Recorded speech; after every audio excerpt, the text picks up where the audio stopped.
Merci. Nabino sobozui occasion ya kolanda lelo le prophète John Anjaki. Oyo lelo na yeko yebisa bino ndenge nini prophète John Anjaki aza kosala mosala na Nzambe, c'est un serviteur de Dieu. Oyo Nzamba benga na ba dimension ebele ya koyemba, ezala ya koteya, ezala ya kubikisa babeli yango lelo na yeko lakisa bino lisusu ba image ya prophète John Anjaki. Bolanda nano ndenge prophète John Anjaki abandaki ko prêcher na kati ya Itonga tolanda. Vous avez des grands pasteurs. Ici à Kinshasa, vous avez des grands pasteurs. Grand pasteur va prêcher à Kamikolonioso. Pasteur qui prêche chaque jour. On est en train de les insulter. Ami, mais là, on a la télévision, boye, aventurier. Ami, mais là, on a la télévision, boye, moïbi. C'est un voleur. Ami, mais là, on s'en gâte, il y a 10 mais oh, Azulukambono. C'est l'argent. Mais la Bible qui détermine. La Bible qui on utilise. On va leur dire. Bayebisa ke nome riche ke baza kuna na basali na Nzambe. Na Kinshasa bozana basali na Nzambe. Na Kangolo bozana prophète John. Awa na Masina bozana prophète John. Na Kokanga Tongo poko apona Jésus. Na prêchaka moto mususu te. Na prêchaka Jésus de Nazareth. Pana mafuka la mota. Oya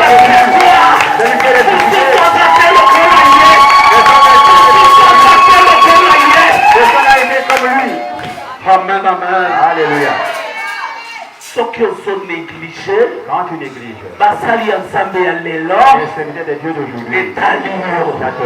il y a un homme riche. Mais toi, un homme riche. On s'en a des millions à compte. Tu as des millions dans votre compte. Un million à y des millions ne vont que dans les choses de ce monde. Joseph d'Arimathée. Joseph d'Arimathée. A été supporté. Il a été dépensé pour Jésus. Il a dépensé pour Jésus. A soi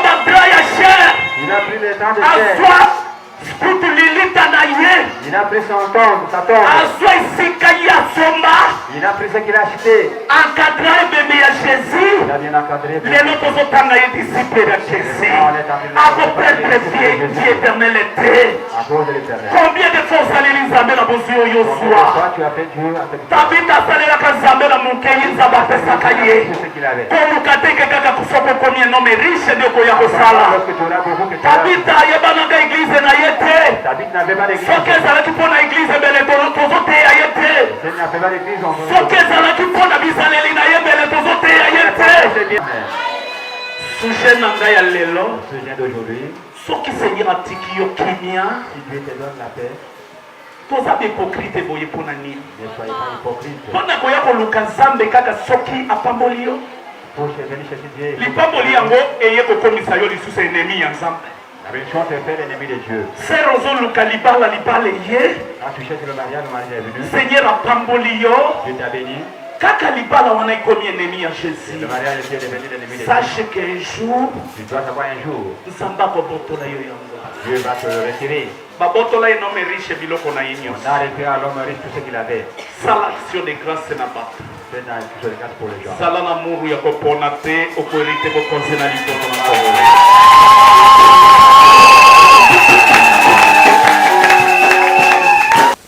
Voilà. Merci wana botali ndenge prédication elekaki na église oyo Nzambe a établi ça mosali na ye le prophète John Anjaki oyo asali la Nzambe na ba domaine oyo Nzambe apesa ye na ba don oyo Nzambe apesa ye ba makabo ebele ya kobikisa babele ezala motali boma ezala o kindoki ezala o sida ezala o maladi nyonso okobika epa ya prophète John Anjaki o lelo aza kosala mosala ya Nzambe kuna na Petro Congo wana bolandi prédication ndenge elekaki kuna kasi nazo benga bino lisusu tolanda ensemble ndenge nini mosala na Nzambe abondelaka pe miracle salema pour lelo bokolanda prière après prière bokolanda ba témoignage miracle oyo izo salema na loboko ya mosali na Nzambe oyo tolanda ndenge prophète John Anjaki a priaka pona babeli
Voilà, Bolandi ndenge prophète John Anjaki asambeli abondeli prière wana kaka ndenge za wana na déclaration wana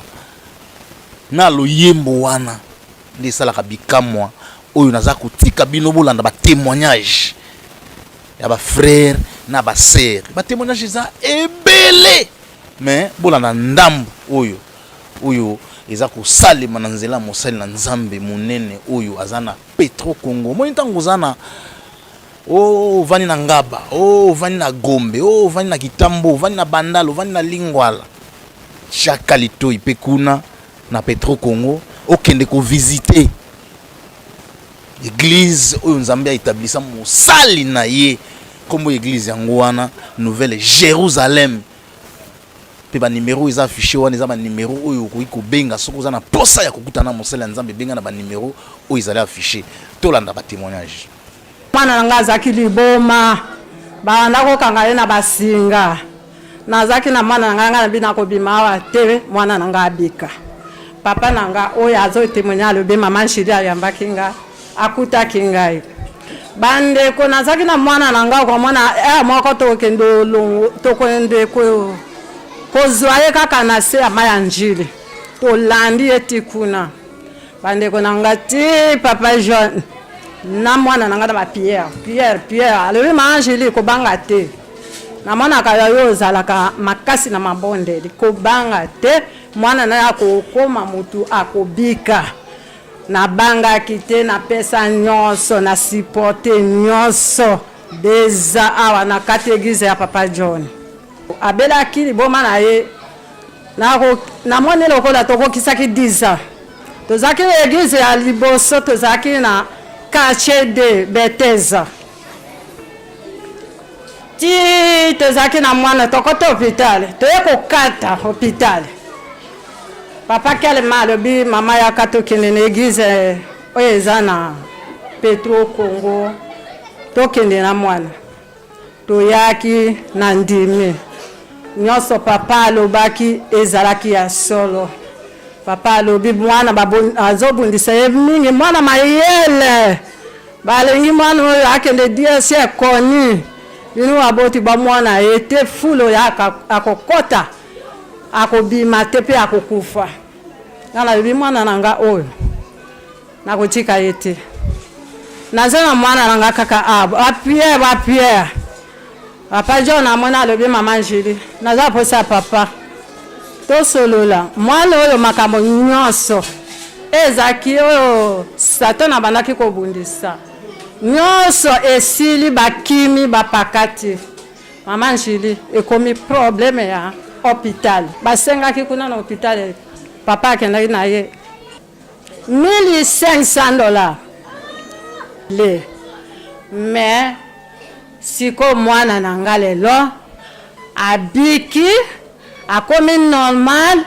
bajeune nyonso abanda kosala asalaka te nzamba papa John napesi merci papa John oyo olobaki maman Nshili makambo na nga nyonso esili etikali hôpital papa olobaki ya solo nango oyo mwana nanga akomi normal akomi munene aleki baninga na ye bana nanga mibali nyonso munene pesi bino mbote mwana na yaki awa na koko na ngai dimilaka ira alela chendi lukanami la ngondo ko tondo leteni tango bayaki abafandaki 1 mois et demi la ale pa mekaya na nkeko epamo elombe mombali obino bozali komona okanami Shombija sekonde sambe lo shilo mochale ambokangama bafandi na ye na koko na ye papa basa asambeli ko mususu akangami koko na akangami makasi tambo lo apitadi che hashimi batamboli ne na hopito nyonso ya awa eza kosimba te makata komina lombe onunga mokangama limilo na mone tambolela alibitango tokomaki epai ya mombali ya bandoki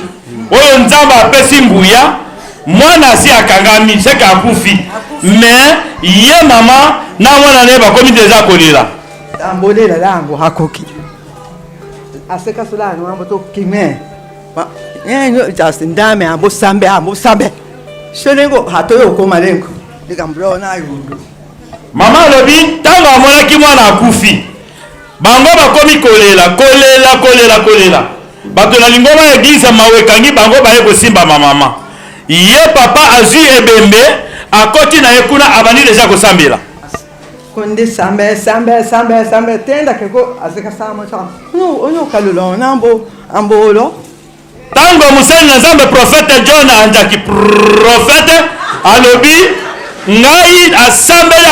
asambeli mama kuna akomi kolela tango mama azalaki kolela baninga musu babibina bozolela kuna me mwana ye akomi kobima lisusu alango ambo sena asadi les hommes la zone sibomo shoko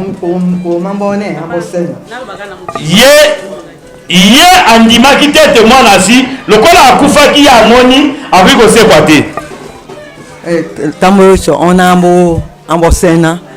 ambo jaselo kosa mama ke kotala ola akotaki ebembi akende kotala asonde bazali koloba ete asa asekwi akuti mwana wana ebembi akomi deja mutu na kati ya kiti ambo sena tende kondama ambo tomachalo pitadi ati achuchalengo kodimila walo na mitsombi jase tenda kikona ndame ambo kenda ambo chochalo mama likambo ya kokamwa amoni kaka mutu oyo akotaki epai ya prophète ebembe ye akomi koyebisa prophète ayebisi bokendeke minute oyo na hôpital mwana yango yeyo tozali na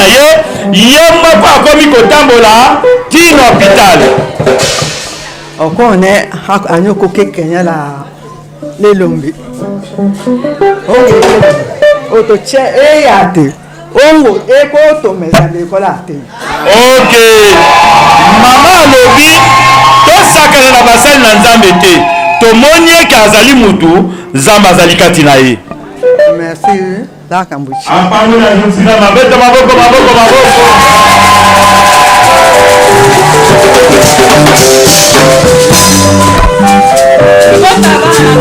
mbote nazopakisaka muke na oyo nyonso mama alobi awa mwana oyo abeli depuis année 2019 2020 mobimba azobela hôpital kozongisa makila tozwaki na biso solution te bandeko na ngai bayaki koyeba Pasteur John babenga ngai nayaki na problème na ngai asambeli mpo na ngai ntango mwana azongeli bafièvre nga nalobi lelo tozokende pa papa ntango toye papa ayebisaki ngabi mwana oyo eza na milimu moko ya mabe ezolanda ye makasi ayaki na fièvre moko maka ntango asambeli quelques minutes après tokei mwana fièvre esili eloko moko te tovandi mwana temps moke me ayebisaki nga mama eloko nazomona mwana oyo ifo oya na ye na permanence mpo nazomona aza na bitumba makasi mwana bazoluka ifo mwana oyo asala nini akufa nga natalaki misala na ngai te natalaki makambo nazalaki nango te nalobi te fo natosa oyo pasteur alobaki nde toyaki na mwana na permanence na mama bavandaki bamibale nga na bando okende nazozonga ntango semaine moko nasalaki une semaine na bango mokolo moko mwana akangamaki akufi mpenza boye pasteur azalaki wana papa mwana asali akangami azokoka kotelema te boya na ye awa namoni mpenza papa avandisi mwana na kiti atie mai na monoko arefule mai akangi misu atie mai na misu abeti misu te mwana mpenza akufinga moko nazomona na misu na mpe mbala ya liboso namona filme ya ndenge namonaki mpo na mwana oyo me lokola Nzambe oyo aza kati na ye azosala nga nayokaka me oyo nga namonaki ezali lokuta te nga nazoyebisa bino vérité ke mwana oyo akufaki et puis na prière ya papa oyo asalaki quelques minutes après abeleli ka Nzambe mwana asutukaki nango nakolemba kotatola monene ya Nzambe papa John te esika nyonso nazokende nazotatola kaka nazopesa Nzambe oyo Nzambe na biso mwana ye wana azali kotambola ngai awa nafanda musika na kitambo nabelaki ngonga mulai soki ba 3-4 nazwaki solution te nakenda lokola nafanda na kitambo nabandaka na hôpital ya kitambo bapesi bakisi baexamen nyonso nasala batinda nga na échographie nakota na kitambo balobi malade eza te bamona ata eloko moko te nasilikela bango nalobi nga nazoyoka eloko eza kotungisa nga nde na libumu libumwezo osuwa makasi en même temps libumwezo ovimba nazo kokakolia te so bapesi mwa bakalima bakisi na bangwana ekiti muke me nakokaki kolia mingi te nasiliki nakei batindi ngai na mama yemo nakei na mama yemo nakoti na échographie balobi bamoni ata eloko moko te me mwa mai soki 3 ml eza na muchopo nalobi ekosila nde nini o tosalaka ordonnance bakisi malade ekosila nazwi bakisi nyonso bakomaki nazwi naoki mwa changement boye na nsima ebandi lisusu naye kokende lisusu na hôpital ya moko na kitambo magasin Akram batali nyonso balobi malade eza te me totinda yo na eko ya dibaya na Victoire kuna nde basalaka bien baza na baappareil ya bien nakei kuna nakoti na échographie balobi tomoni rein ya gauche ebouché esali libanga na kati nazongi bakomi bakiso bakomaki naoki mwa changement ebandi lisusu nafandaka na lopango na ngai naza badoktere mibale mosusu alobi lokola maladi oyo etungisi yo te tokende na hôpital na biso na HJ hôpital oyo eza na première ri ya baindien toye wana bakotisi nga lisusu batali bakoti nyonso balobi tomoni ata eloko moko te ata poussière ya maladi bisika nyonso baprostate banini nyonso eloko moko eza te nde nasukaki wana eye lisusu makasi koleka libumu ekomaki nazokoka kolia te nazokomela ata mai te ata nasombi ji basombelinga ji mpona mela po 2 semaines nazolia te nazomela te ata ji nazokoka ata kosilisa ji te wana nakomalika kopesa mwasi na bana conseil nazoyebisa bango ndenge nini ngai nakokufa ndenge nini bakosala siko naye koyoka ndeko na biso moko abelaki ayaki awa aye kobika nde aye koyebisa ngake yaka nanu kote na Petro Congo epa prophète John ngai naye kobika awa nde nalakaki mwasi na ngai nazokende kuna famille nyonso na bana balobai papa ozobebisa mbongo ya pamba na obina meka kaka nakende ntango na yao mutu ayambaki ngawa mama Jili amonaki ndenge nayaki ndenge bozomona nga boye nayaki lokola papa ya ba 85 ou bien 90 na changea nyonso libumu tala libumu nazolia te ntango nakomaki awa akotisi ngai pa prophète alobi nyonso oyo alobaki amonaki epa na ngai na ndimaki kaka nakobika nasalaki awa 4 jours nazolia te mama Jili ye azalaki otuna papa mpona nini ozolia te oliaka biloko ya bato te ngai nalobi mama naliaka me nazokoka kolia te te mokolo mosusu 4e jour na ntongo naoki mwa nzala nabimia na coin nasombi mapa mibale nalobi mama tia mwamba atie mwamba nabimi natuni wapi bateka sucre na miliki ya balobi bima na arai nabimi na arai nasombi miliki ya 500 na sukali ya 500 na nazako lalawa nasali ti na ngai nasombi na mai ya tia awa na coin nasali nga moko na meki kolia lipa liboso na meki kolia na lie na silisi no bite na koti ya mibale na koti ya mibale na lie lisusu na silisi nyonso nalobi mama Jili omoni na lie lelo sai na komo yoka bien ne bantu nyonso na baelena bazalaki balobi papa na yaki awa tokanisi aliaka biloko ya bato te nzoka nde aliaka nde nyonso wana esali na ye kobika nde nalobaki awa ke ngai makambo na moni na kati ya eglise oyo nzambe azawa epa papa John na kangoni na eglise oyo na kolongwa lisusu te ti ndenge na kokufa nde bozomona badimanche nyonso nalongwaka epa na ngai na kitambo nasalaka nyonso nakoma wapo loboko ya nzambe ezawa epa papa John ya mibale nakoki kobakisa makambo mosusu na témoigner ya bana ya moto awa me ya mibale nazoloba mwasi na nga auto obela bato bayebi mwasi na nga azako ya bozako mona ye azaki munene ye wana afandi kuna omoni nga akondi abeli makasi abeli asali mwana une semaine azokoka kobima libanda te azokoka kolia te tokoti ba hôpital ndenge tokendaka balobi o eza estomac batali lisusu o tension ezomata matali bapesi bakisi wana changement eza te soki ata alali ata afani ozomona mutu ndenge azopema surtout na butu azopema mbango nga moko nakomi kobanga azopema penza ndenge mwana muke apema hey nga nalobi te boye eza malamu te nde nabengaki papa lobi papa awa madame moye te alobi ekozala bien boya yaka na ye ata azoyoka bien te mema ye aya toya tokutani na papa alobi ndenge alobaki makambo ndenge alobaki nyonso nde alobaki tolandela bapriere nde tolandeli bapriere ndenge eloko ezalaki kokangama ye awa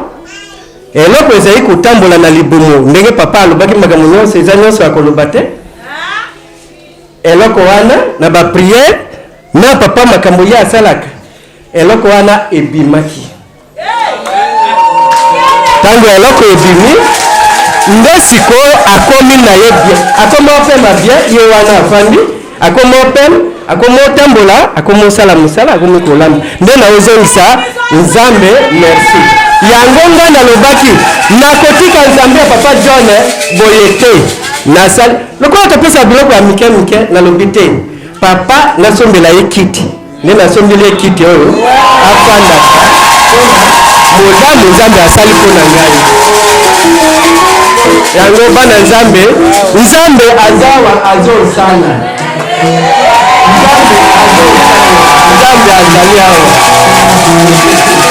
nzambe azali awa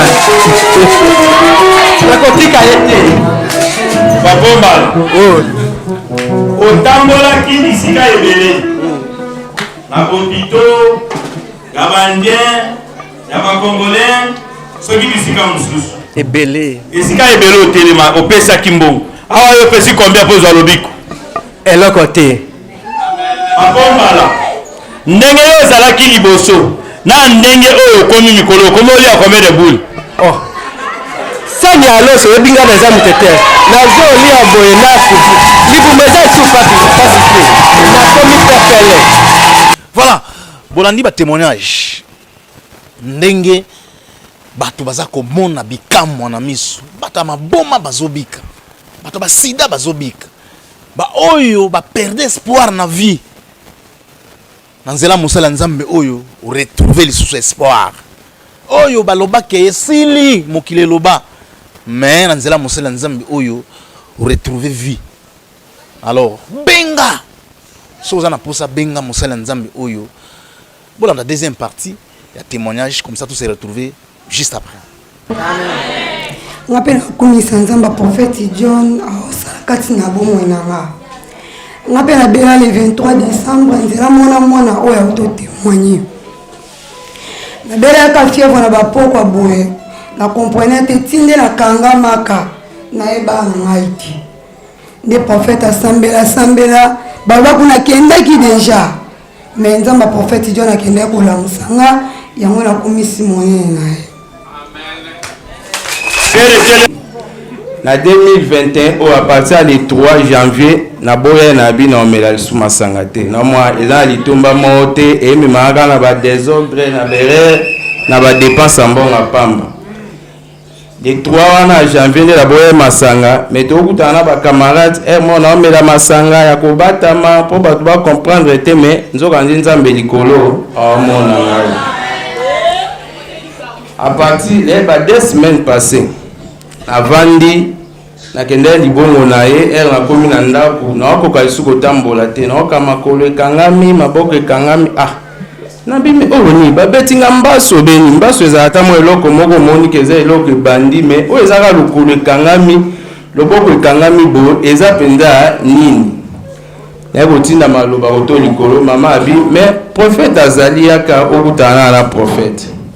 nde na mataki na epe awa tokoti epa prophète asambeli abi mais basalo bondeni na mwe babondiso bato ebele bacho poison na masanga bachenga poison na masanga abi bacho poison na masanga nde eza bwe loboko na lokolo nde esala ana eza poison elio mingi na nzoto nde komokangiso loboko na lokolo abi boya na bisko esenga nini oyo foleka na délivrance baprière banini atika nzambe ana te nandimete kele na koza na vie pe na kotelema na témoigner boye nakande baprière ndaloba nde nayaki na nzete na batambola na nzete mais pour le moment na bakolia te na ces 2 semaines na olia te mais na komo olia na komo otambola ta na olanda baprière nayebi ke nzambe ato na bikisinga nazalaki kolis luyenga mokili ememinga na bamasanga na banini nde na tutani bakoa makasi boye nde nazongi korisi lisu na komosalela nzambe akolenga na age ya 10 ans bandeko na age na nga oyo me nazalaki moto moko deja nazalaki kaka na basinga mibale ebele bakosima nga nakomona moto te vraiment liboma oyo babengaka liboma nazalaki liboma toyaki ti awa nde yaki kokoma sikoyo fin mission na limwe awa nabimi na kati église wana bandeko na nga baye bakeye kokanga nga na se ya mai oyo ya fleuve na butu ba 23h bakeye kokanga na mazipa oyo ezalaki kuna na nga kutu nayebaki te eza lisolo bazopesela nga yango mpo nazalaki na eta moko ya mabe papa alobi makambo atalisi nga place nini makambo euti tosalaka prière okoyoka na yo malamu la e 2019 toza na 2021 natikala koyoka meme ata mutu pasi te naza pe na mwasi naza pe na mwana nakomi kitoko. Deuxième partie de témoignage yango wana bolandi nalobi bobengaka benga ozwa contact na mosala nzambe kutana na nomoni soko meka okenda bopito okoma no abonné ya ba médecin okoma abonné ya basala nzambe mususu ya ono mbongo ono ni omoni batuni papa wana opesa combien eloko te pour mutazo sala musala na ndenge nzamba tinda ye Berthe Djonga moto na nzambe journaliste mboka oyo na présenter bino mosali na nzambe le prophète John Anjaki bobenga ye solo na ye adresse église bomoni ndenge zo défilé na ba ya écran. Ciao.